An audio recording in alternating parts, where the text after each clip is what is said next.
Mga ka-cute, akong ipailalan ninyo ang ato ang kauban nga si Ifde nga usa ni siya sa converted from INC. Pwede ka magpaila si mohang ngalan, bro? Ako na si Brother Jay Lastra sa Iglesia dati, karon Katoliko na, proud Catholic. Okay. So kani siya mga ka-cute, na-convert siya tungod ni sa debate nila ni Father Darwin Gitgano versus Mr. Ramil Parba sa last 2019. After ato nga debate nila ni Father Darwin at saka versus by Mr. Ramil Parba, naka-convert siya.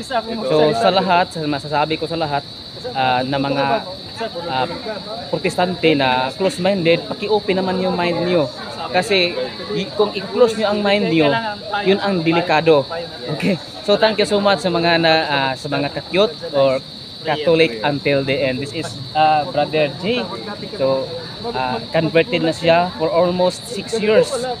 Converted Catholics. Thank you so much.